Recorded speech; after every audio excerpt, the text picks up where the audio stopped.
me tell you of the days of high adventure.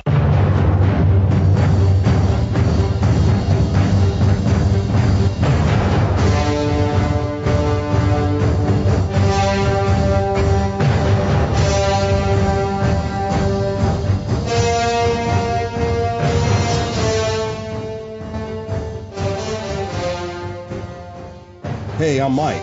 And I'm Kevin. And this is 6 Degrees of Schwarzenegger, the podcast where we take a long, hard look at some of your favorite action movies from the era of Arnold.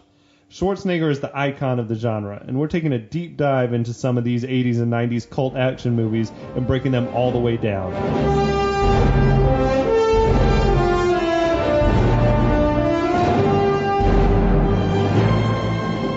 All right, welcome back, everybody. This is Kevin. I'm back with Mike. Howdy ho. And we're going to be talking about a movie that's near and dear to both of our hearts, 1982's Beastmaster. We're also joined by a special guest, college roommate of mine from Georgia State, John Arnold.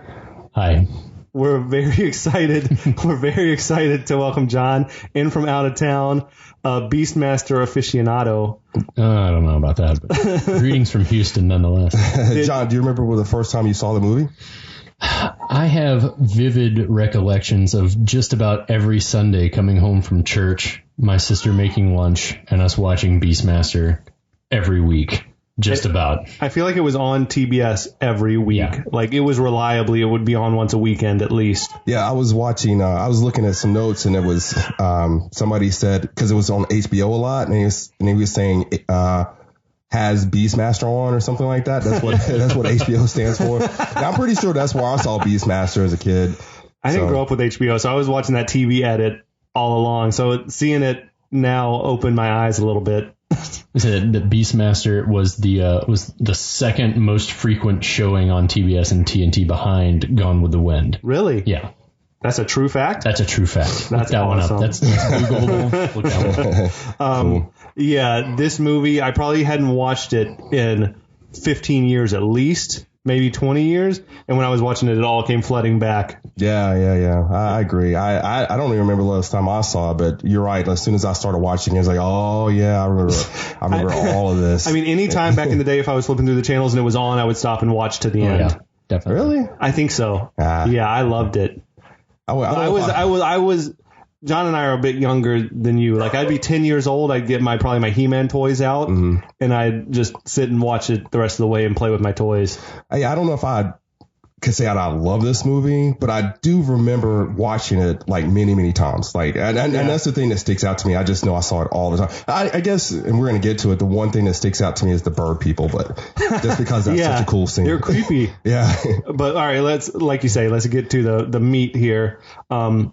I guess we should handle just like a little bit before. This movie was written and directed by a guy named Don Coscarelli. Mm-hmm. He had done a movie called Phantasm. One of my favorite horror films. I've never seen it, but I heard it was awesome. And then he did Bubba Hotep as well. Never seen that. I could never really vibe on it, but I know a lot of people like really loved that.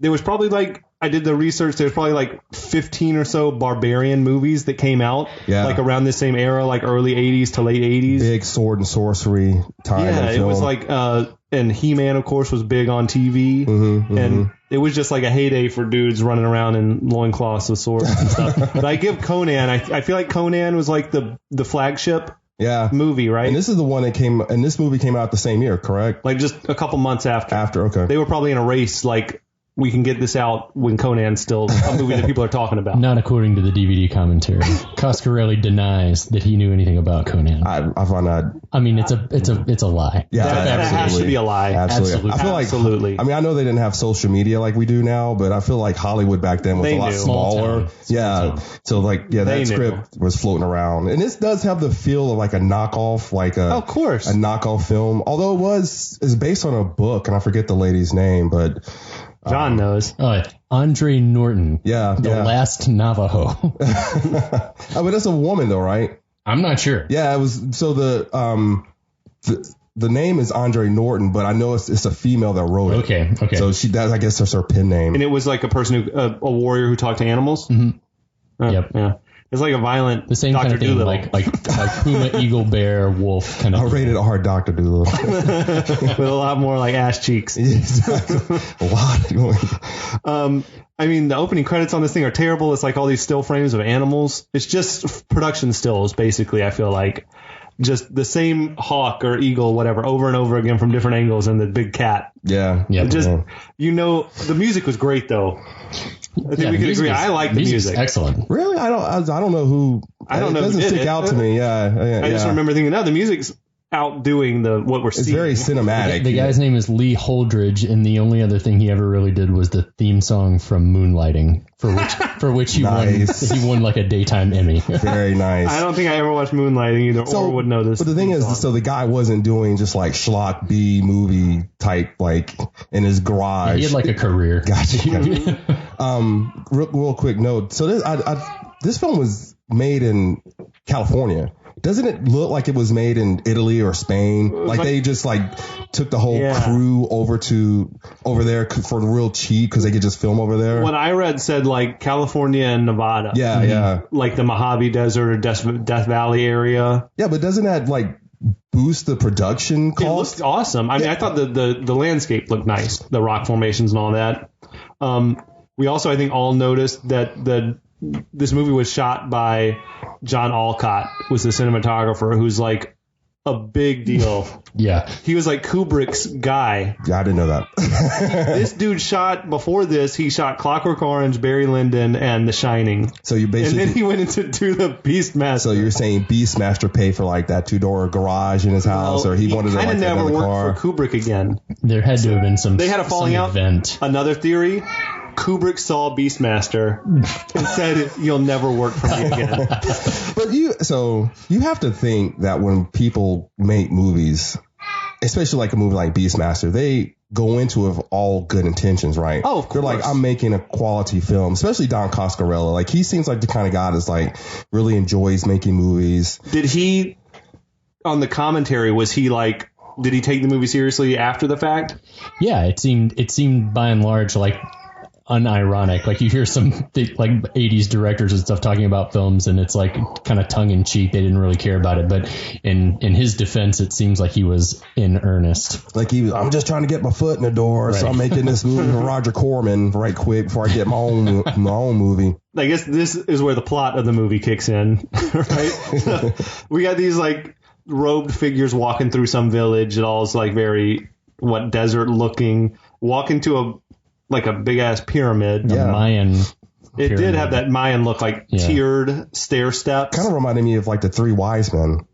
Ah, Yeah. Yeah. I mean, considering what they were in the going. setting, Yeah. like hut, like sort of like dried mud huts and stuff like that. And then once you see where they're going Yeah. to talk about a child, and it's, it kind of has that biblical feel to it. But inside, we got these three witches that are like gyrating over a cauldron. Yes. Do you know who one of those witches? I looked them all up, and they were all hot. Well, one of them is Janet Jones. Okay, what was she known for? Isn't that Wayne Gretzky's wife? I don't know. Yeah, I'm pretty sure. I looked them up, and they were all like, of course, they were. Oh, yeah, they were hot in real life. they were all They like made them up models. to look hideous. Like these chicks were like the original Butterfaces. Like they were banging, but their faces were like old lady faces, kind of. No. The sexy witches from Macbeth.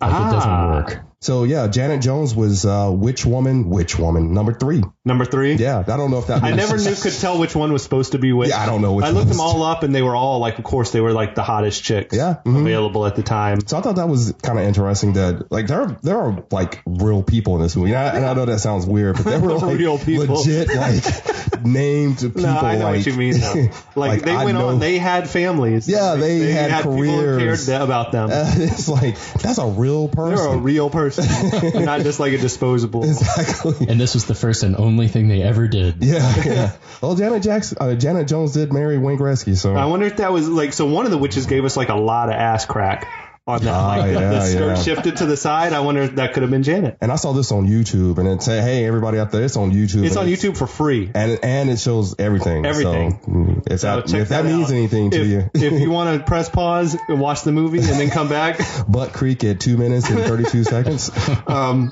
and they got their leader is a guy called Maax, played by Rip Torn, with a fake nose on, right? Oh, yeah. Really bad Yeah, fake nose. that's Okay. I was like, did he have a nose job later and that was real? But okay, it was definitely fake.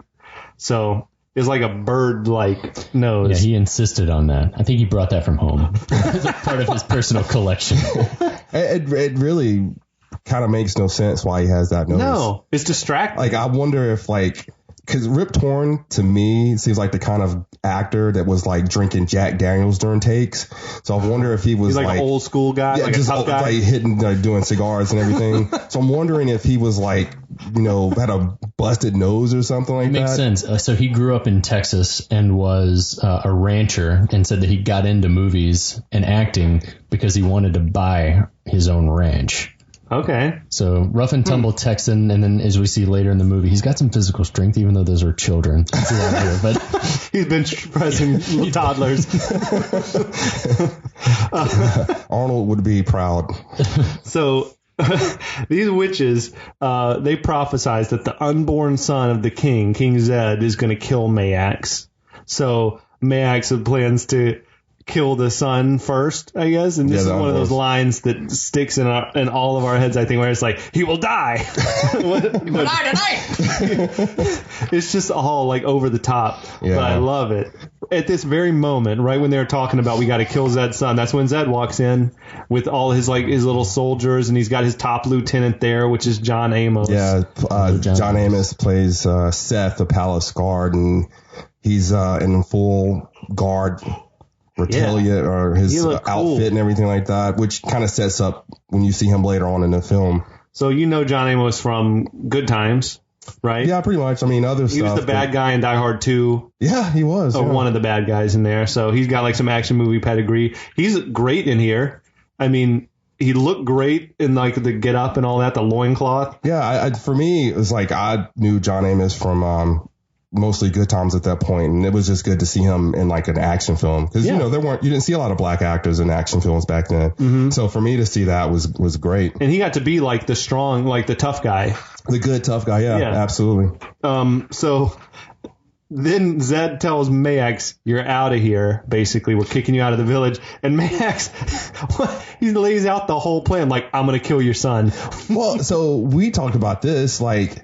Maax lays out the plan of killing his son, and then Zed's like, "You gotta go." Like, who's gonna tell me you're about to kill my kid? And like, you know what? You leave the room. Like, go to sit in the corner. You're punished. Yeah, it's like just dumb old Zed. It's like that's just not my style. But I think Maax does a really good job of showing like the dedication of his following by having his two guards side him. Like ritual suicide. Yeah, it's creepy. Yeah, like that's one of the more effective things in the movie is just because it's creepy. Well, the looks on all of their faces, like the little back and forth looks, and then Maax's sort of self-satisfied little smile after they've done it. He looks real proud. He's super Jones. He's like, yeah. Nice. Which is similar to in Conan. Yeah, I was just when James Earl Jones has one of the slaves just jump off that cliff. Yeah, absolutely.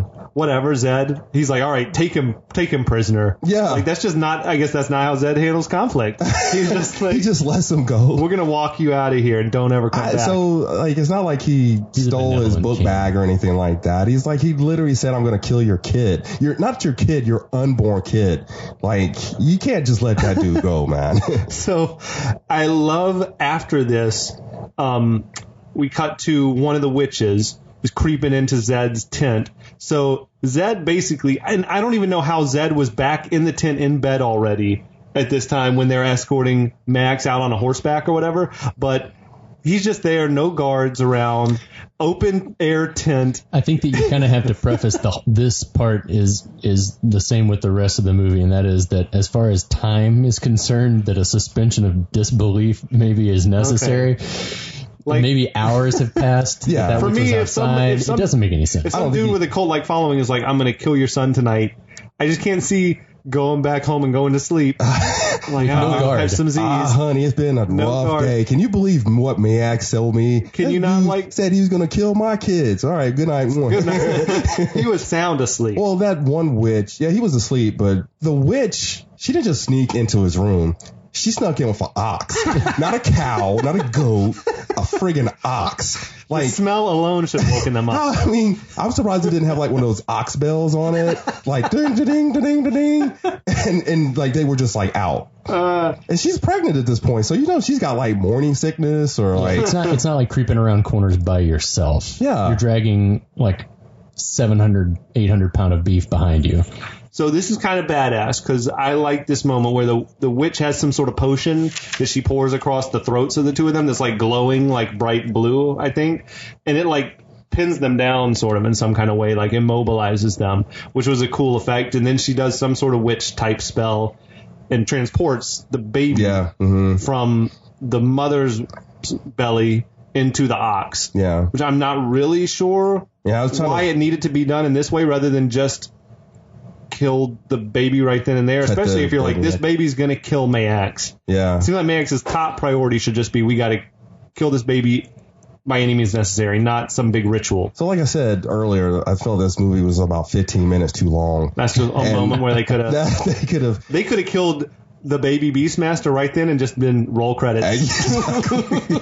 Credits. The movie should have been called something else then. It's true. It's true. It's a cool, effective moment for me when they transport like the baby into the ox's belly, because it's like the ox's belly's swelling up, and I don't really know how they did that, but it was a pretty cool effect. Yeah. I don't know how they did it either. I remember thinking that's really cool because did they have like a fake stomach on the ox and just kind of blew it up with like a bladder or something like that? It's got to be something cool. Yeah, I don't know how they did that. And then this witch, when she just vanishes, amazing cackle. There's some quality cackling in this movie. I'll see if I can find that. There's like half a dozen amazing just witch cackles in this. Did they practice those cackles? I don't know. They brought in a professional cackler for sure. Okay, so the witch is out in the forest basically performing like this ritual in front of like this giant blue flame, which I thought was kind of cool. Yeah. But she cuts the baby out of the ox. And then she's performing this ritual where she brands the kid on the hand with some kind of a symbol. The mark of R. The mark of R.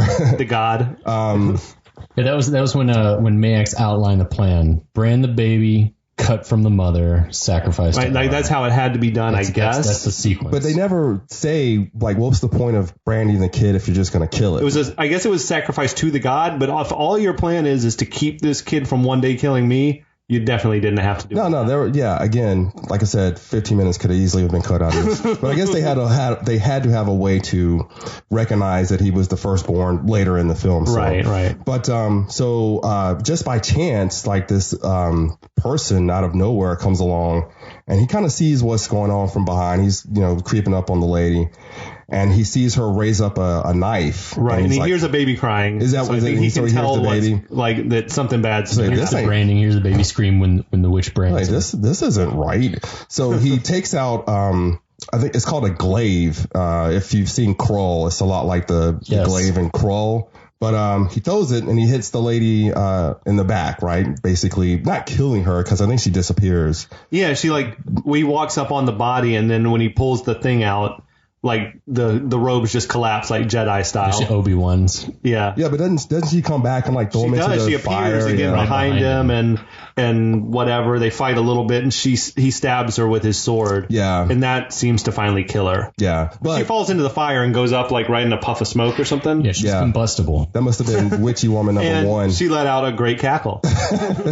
But so long story short, this guy comes along. Very long story. Yeah, this guy comes along and he basically saves the kid, which, kind of cool because it's following along with this prophecy of the baby that's going to come back and kill Maax. So all these things are kind of falling in line, even from that young age. This happens in so many movies where it's like a prophecy of what's going to happen, and then by trying to prevent the prophecy from happening, you actually make sure it does happen. Yeah. That's like always.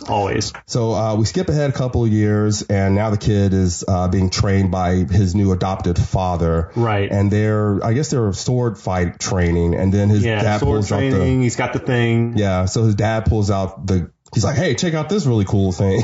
And in the movie, they call it a caber. A caber, but yeah. it's called a glaive, like the so it's official a real name. it's like a real life, like a weapon that people really use. It's like the glaive and crow that he mentioned. It's like it's basically the boomerang style weapon of choice in the 1980s. It's a bladed weapon that'll come back to you. It feels like a Celtic. It's like a Celtic throwing star, that's the kind of feeling I get. But it's also like a boomerang. I don't see how it comes back because it's like steel. And then how you catch it without hurting yourself. Cutting your hand. Well, Mad Max, right? In Mad Max, he had a special glove to catch it. Comes back and he cuts off that dude's finger. The feral kid. He throws it at a guy's head. He's like, here, watch this. He takes the little rag off the top of his head, like his turban. And the guy wasn't even mad. He was like, a little mad. He was like, you asshole, or something like that. I was like, dude, you threw a friggin' knife at my head, man. And they think that's the funniest shit that's ever happened. They're cracking no up one's about laughed that. hard. They are laughing for 30 seconds at least. They're having a good old time by almost killing somebody. That's when the boy, who I think for the sake of the podcast, we should just call Beastmaster, so we don't get confused. Okay. Like about his name. He's Sounds Beastmaster. Yeah, well, Dar. It's Dar, but they don't call him we know he's Beastmaster that Dar. much. He only gets called Beastmaster once. A couple but times, yeah. I like saying Beastmaster. Well, you do you, Kevin. even despite Mark Singer's I'm Dar. Yeah. You said that really well. He was a swaggering dog. But this is where we kind of first see Dar's animal control. And I have no idea if, like, he's had this before. This is the first time they show it to us, Like, he could have been sitting around the village and, like, he's communicating with his dog or something like that. Like, I get the feeling this is the first time. It seemed like a surprise even to the young boy. But the fact that he even knew to do that, you don't think he was like messing around with ants when he was like a 2-year-old? Just like to see if I could do the ants to do their own thing. And then when he was a little older, he could control snakes. And now that this age, he sensed that some sort of monster was in the brush or whatever, right? Yeah. So maybe that was what the thing is. I can tell something bad's about to happen. And they really do play it up like it was a monster. Like, I was kind of surprised that a bear jumped out. Kind of a busted old bear. Well, it was a huge bear. It was, but I felt like it was probably a retired circus bear. Yeah, I guess. Apparently, Bill Jane, who is the name of the young actor who you'll see in a lot of other 80s movies and stuff, he was not supposed to be on the set with that bear, especially after it had apparently gotten into it with like a handler or something like that. And so they had to substitute like a short actor with a wig because they couldn't be on set at the same time because of regulations. The bear was still like a bad boy. I mean, any bear can do damage. That seems so reckless to put like an 11-year-old kid on set with a 8-foot. And that was like his first scene. Yeah, it was his only scene. Yeah, that's true. Yeah, I guess it was. Yeah. So the bear ends up killing that one guy. And his dad gives him this big long speech about. So if you guys can explain this to me, I please do. Like, his dad gives him a big long speech about, look, you have these special powers. You shouldn't let anybody know that you have these powers because of X, Y, and Z. But you see that a lot. Like, it's Superman, and he famously is like, don't let anybody know that you have all these superpowers. Why do you think the fathers are always telling their super kids not to? Well, what you were just saying a second ago about him maybe having practiced his gift or whatever before, it kind of equates to the X-Men. The gift doesn't manifest itself until like puberty or whatever, and then all of a sudden they're aware of it. And then maybe if this is a superstitious culture, which it seems likely it was, especially since the religious fanatics are in charge of it, then having a bestial power like that would not be... It would freak people out. Yeah, it would freak people out. So I could see that, but also, couldn't he be like controlling all the oxes or whatever in the village and like they're just out there plowing the fields themselves? He could have been like, he could have saved, like he could have made this village very, profitable. Again, to Mike's point, this movie could have been 15 minutes shorter if Beastmaster could communicate with horses, which he apparently cannot.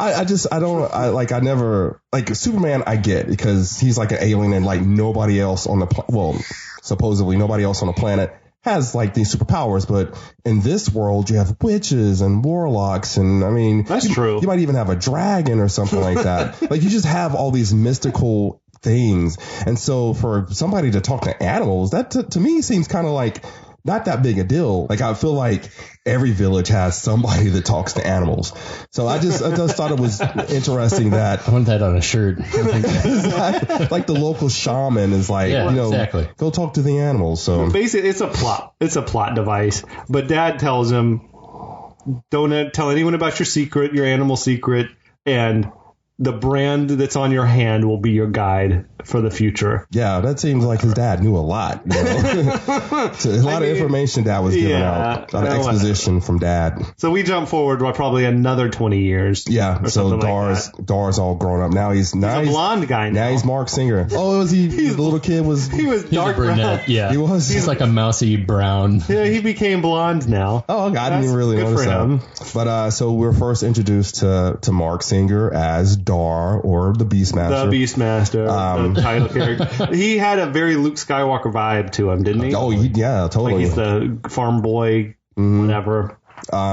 This movie is at this point kind of following along with Conan the Barbarian. Yeah. Like, because this next scene, it's like a peaceful village. Yeah, they're just attacked by kind of living life, ruthless bad guys. Yeah, and Dar has like this moment. And this is why you know that Dad's about to die, because as Dar is walking out the village, I think doesn't he stop? Father. They just like sort of do some sort of hand gesture at each other. He turns around and just says, "Father," which I took to mean like maybe that was a premonition. Maybe he felt like he wasn't. I needed to tell YDF, I refer to him as YDF, young Dar's father. He's listed in the script, YDF. He turns around to YDF and says, "Father," and nothing else. And that's it. Yeah, they just give each other a look. It's like, it's like that dude about to die right there. Definitely. Yeah, so Dar goes out into the field, and he goes out there with, a group of young men to like plow the fields and whatnot. And he takes his dog with him. Dog like stands up on this hill and he starts barking, and everybody's like, "Oh, what the hell is the dog barking at?" Off in the horizon, you can kind of see like this cloud, which you can tell that like there's like something coming. And so Dar and his group run back to the village just in time that the Jun horde attack the village. Right. So again, this is like Conan, barbarians come in, attack the village, kill everybody for no real good reason. Let's say, first off, young Dar's father goes and dramatically like grips the sword, which he just keeps leaning up next to the gate, I guess. Just in case. He pulls it out dramatically, draws like a line in the sand, like, "Come on, let's get it on." He does do like this wavering. He turns to a statue and just gets trampled. Mown down. Yeah, he does. He never even swung the sword once. I don't think he did, you're right. He just stood there. Yeah. Anyway, I don't know. That bothered me. Yeah. John, you have any thoughts on Juns are moving fast. There's a lot to unpack in that whole little sequence, not the least of which is, like, what are they farming? Kind of looks like they're hacking at grass. Not a lot of actual farming. It's like a lot of wheat. Maybe it could only be some sort of grain. Mm-hmm. Yeah. But, R.I.P. YDF, like getting mowed down. He did not do a damn thing. Who, Dar? The dad. No, the dad. Yeah. Anyway. We gets points for being at point, but the line in the sand was about the most heroic thing. Yeah, he did save Beastmaster, I guess. From the witch, yeah. But yeah, whatever. And we also do we get our first glimpse of the big bad, the Jun captain. Yeah. Who looks like an extra from Road Warrior. Yeah. That was a pretty badass outfit. Yeah, man. the costume was cool. Very memorable. He's got like these sort of bat wings like on his helmet. Like in a silhouette, he looked awesome. Yeah. The Jun horde, they rush in, and again, they kill everybody. Why do these people always attack like these peaceful villages? Farmers, they have nothing. Like, you're going to take their wheat? You didn't even. I can see if like in this movie they didn't even take anything. They just killed everybody. Like, they didn't take their kids, they didn't take their women. They just came in and just killed everybody.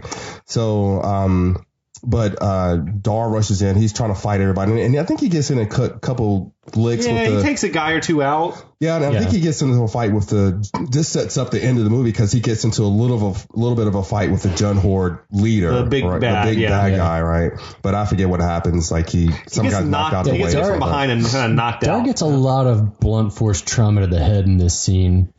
and I will say, to the villagers' credit, at least a few of them got in some licks. It made them seem like not such big pushovers. They did fight back, but they were overwhelmed by the 24 to 30 Jun Horde horsemen that arrived in the village. Well, I mean, 5 men with guns could take out 30 men with sticks. Yeah. So Dar gets kind of knocked out, I guess, or hit from behind and blind and whatever. And the dog heroically comes and drags him out of danger, even gets shot with an arrow, and still comes back and drags him out. How much does Dar weigh?